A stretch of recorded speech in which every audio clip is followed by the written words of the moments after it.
Welcome to The Faithful Steward. This is a podcast all about sharing biblical wisdom and practical insights in order to help church leaders pursue and teach financial freedom as part of Christian discipleship.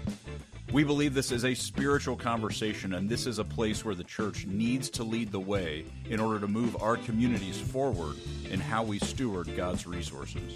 I'm your host, James Lenhoff, and I am so passionate about this conversation and helping leaders have the confidence to step into it. We believe that if we help people thrive financially and grow spiritually, it changes everything. And I am so excited to join you on this journey. This podcast is brought to you by Good Sense. If you'd like more information about what we're up to, you can go to our website at goodsensemovement.org. All right, let's get started with today's conversation. Today we're going to talk about money motivations. What motivates our decisions? What at the heart level tends to be our litmus test, what we filter things through in order to help clarify what direction we should go when it comes to money? All of us have some underlying base assumption, some core motivation that tends to drive our decisions around money, and all of us are different. There's several different versions of this motivation. We actually have an assessment built into our Freed Up app that helps people identify what their motivation is, as well as their spouse, which is super helpful. You know, a lot of times we talk about money being the reason why people get divorced. I, unfortunately, as a financial planner, spent years, I've walked a lot of people through that really hard circumstance. Wish it never happened. But when it happens, I can tell you, money is not actually the reason for the divorce. Money certainly is a reason for the conflict that happens, but they tend to not be able to understand each other. They tend to not communicate very well. They tend to do conflict in ways that are really toxic. And money is just the source of the fight or the reason why they're fighting. But a lot of times the reason why that conflict around money is actually happening is because they're motivated by different things and they've never understood that. And so this money motivation assessment that we have is really helpful to tease out what that core motivation is and help people understand how those actually interact with each other. And so as we've defined it, we see 4 different motivations, these core motivators that fuel our money decisions, and they're love, freedom, power, and security. Now, each of these has its own strengths and its own dark side. And so a lot of times when we list that out, we start with this idea of love, and everybody's like, oh, well, that's obviously a good one. I mean, that's what we should, all of our things should be motivated by love. What we mean by that love motivation is that our money decisions are really aimed at buying love, experiencing love, or they're motivated by our love for someone, even if that means that we're actually creating dependency. And so the beautiful thing about a love motivation is that we are motivated to show love. If this is your core motivation, you want to shower people with love. You want to be abundant and generous towards people you're in relationship with. So you tend to buy gifts for them. You tend to show them outrageous generosity. You buy the meal when you're out together. You're constantly showing love to them, and your decisions are rooted in love. But you can also be really impulsive in trying to drive acceptance and trying to buy love from others. If I give this gift, maybe they'll love me more. If I spend this money on them or I pick up the tab at dinner, maybe they'll like me more.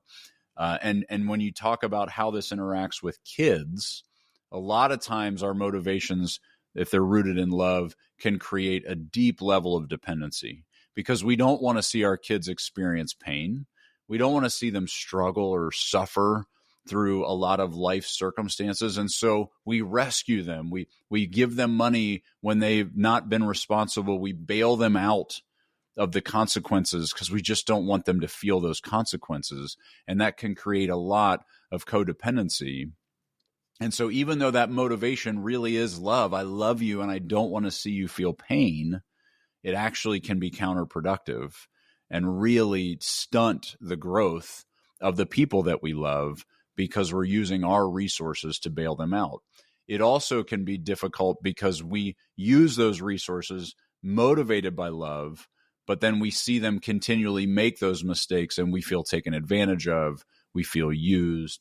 And so that love motivation on its surface, on its face, you would say, well, obviously that's a really good one. Yes, it is. People who are motivated by love, we see them giving more generously to causes because they love the work that it's doing, or they love the people that it's helping. And so we do see a lot of beauty in that motivation, but there's a downside. There's a dark side to it as well. The next motivation is freedom. People who are motivated by freedom want to use money to buy enjoyment, to buy experiences, to buy escape. And a lot of times that freedom motivation really is geared towards trying to just experience life together, to be doing vacations together, to be traveling and having fun, going to the concerts, going to the games. The freedom to experience life is at its core, and that is a beautiful motivation for relationships. It's a great experience. They tend to not be hoarders. They tend to not hold on to things because they'd rather spend it to have life and to feel the fullness of life. On the downside, that freedom motivation can really cause them to struggle with saving wisely, being wise savers. They tend to overspend. They can buy things impulsively because they want to feel that joy of freedom. They also tend to struggle with giving away what they could use for themselves and for their family to have shared experiences. And so money is really a challenge for them because they don't want the structure, because they feel a lot of times like that structure is not free. Anything that feels like I'm in a box is the opposite of freedom. And so they end up overspending and overindulging and not being faithful stewards. The next one is security. Being motivated by security, one of the things that happens a lot is that people will hoard. That's the downside. They tend to be so overly focused on security that they will restrict their giving. They will over-focus on saving. They will be constantly about accumulating. The beauty of people who are motivated by security is that they can actually find opportunities to protect others, to protect their family. They are motivated to get to a place of stability and consistency and safety, which means a lot of times they do things really well. They focus on tracking spending. They're really intentional with their spending plan. They're paying really close attention because they want to feel secure and confident.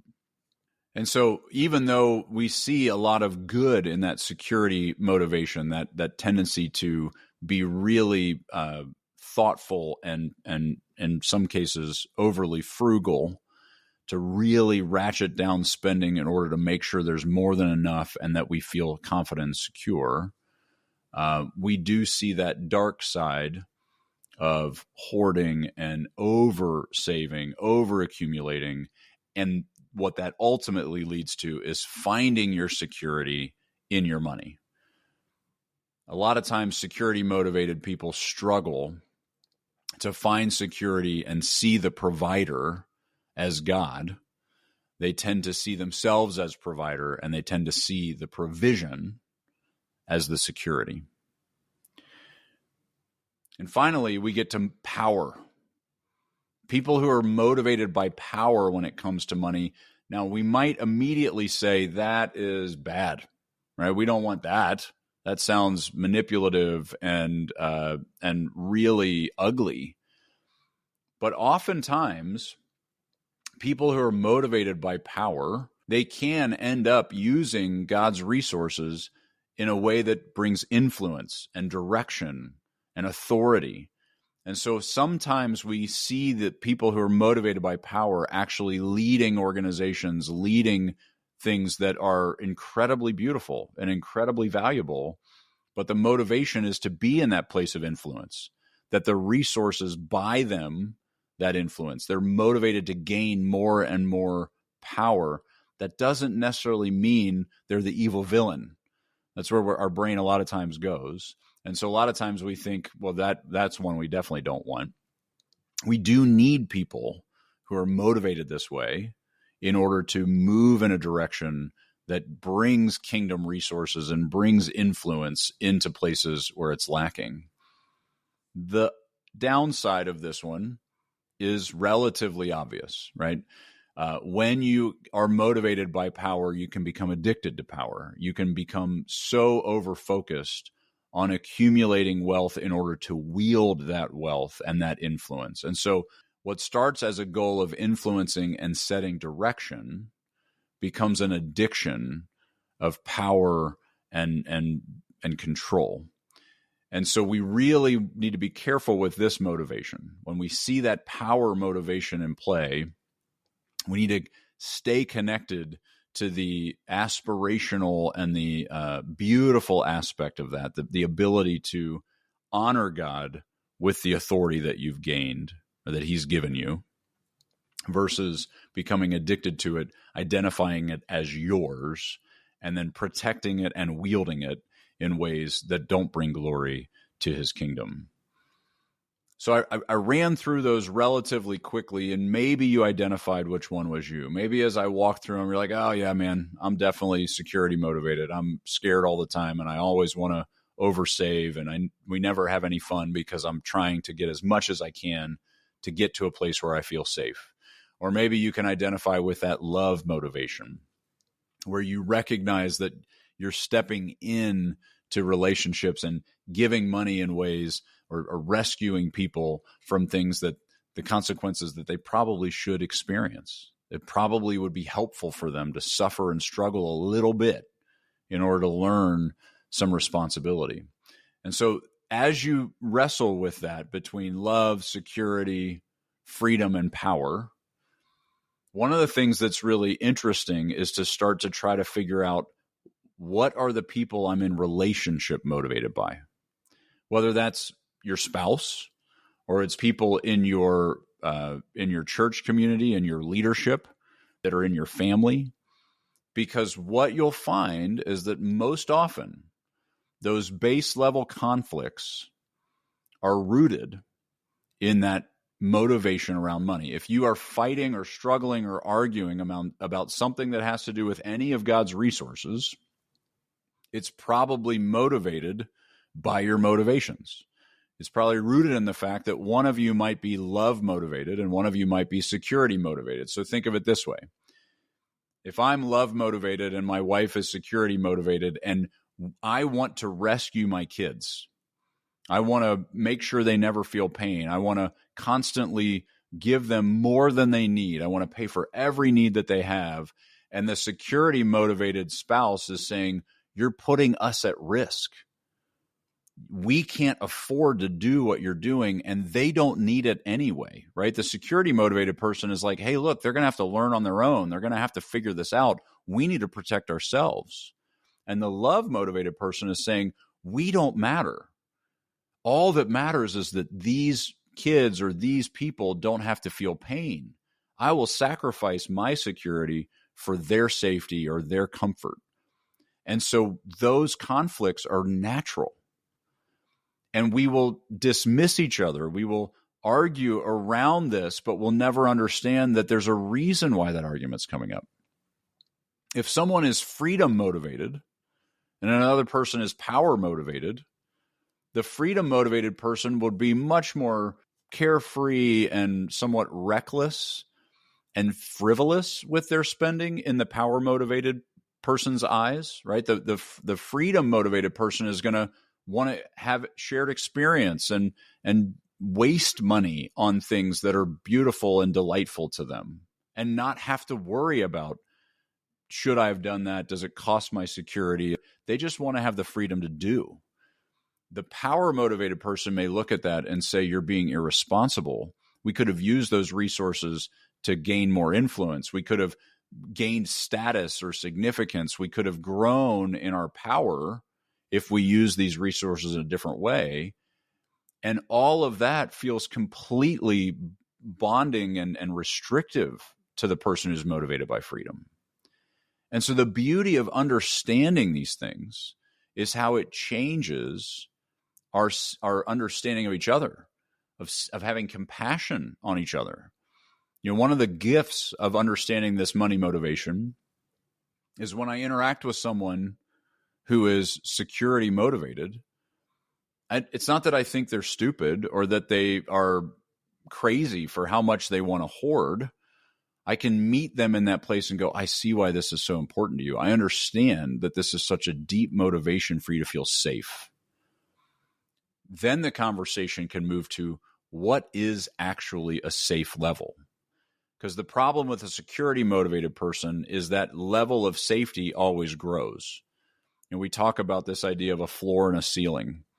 You know, the security motivated person always wants to grow and have more safety and more security. And so the thing that used to help them feel safe, maybe if they had $10,000 in their checking account or their savings account, they would feel totally safe and confident.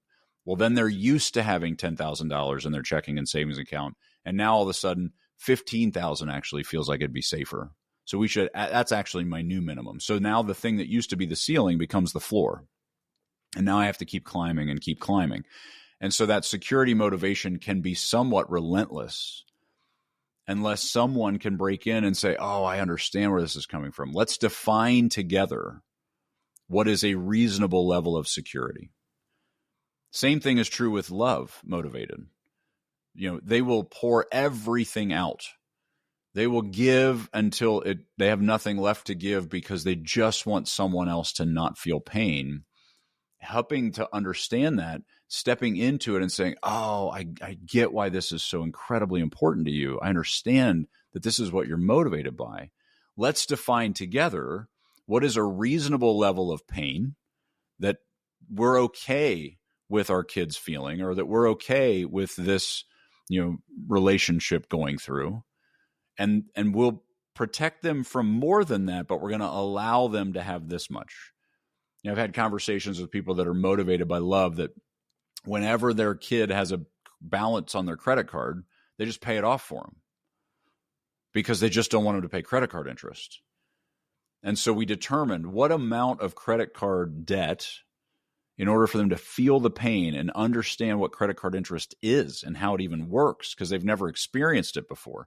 What amount of that feels reasonable? And let's at least make sure we're not bailing them out so much that they never feel the consequences, because that's what we learn from, right? So determining together, I get that this matters, so it's so important to you, but what is a reasonable level? The person who wants freedom, how do we map out that freedom over the course of the year, give shared experiences, make intentional decisions to make space for that freedom, fun budgets, right? Blow it money, as we like to call it. You know, in our family, we have an extra account that is specific to be used for whatever my wife decides would be fun, whatever she wants to do with it, right? So creating that extra space that allows that person who's motivated by freedom to have that freedom, because you understand that it's really important to them. And for the person who's motivated by power, seeing that influence and setting direction and being in a place where they can lead is really important to them. And that is a healthy thing if they're healthy with it. And so getting to a place where there is some intentionality, some conversation around what is it you're really trying to accomplish here, and what is that going to take, rather than allowing for just this drift towards an addiction to power, and more money means more power, and so I just need more money, right? Drawing some of those lines in each of these things, it's rooted in first understanding and having compassion that these are things that are really, really powerful motivators, and they're framing their decisions, and they can't understand why other people don't understand them, right? Like, how can you not see that this is the most important thing for us to do? It's the most important thing for us to bail our kids out, or it's the most important thing for us to have these shared experiences and have fun. How can you not see that, right? That's where a lot of that conflict comes from. And so starting from a place of understanding what's motivating each other can soften some of that conflict and actually give us the opportunity to team up, to use the best of what we both bring to that conversation, to see each other, understand each other, and actually choose together how we're going to balance those things. You can actually check out that money motivation quiz. We'll put a link to it in the show notes. It gives you an opportunity to just go through this yourself and have that understanding of how you're wired. Maybe do that with your spouse or maybe with some of the people on your leadership team. Start to understand what motivates their decisions so that when you come to money decisions, you have a framework to know what matters to each of you and how we can team up with the best of what that brings in order to create the best decision.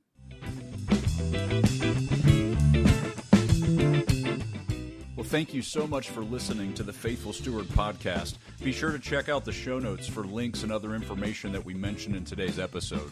Also, be sure to check out our website at goodsensemovement.org to get all the resources we offer churches to help equip them in teaching financial stewardship to their community. If you have any questions or any topics you want to make sure we cover on our show, you can email me at jameslenhoff@goodsensemovement.org. I'd love to hear from you. I hope you all have a great week. We'll talk to you next week.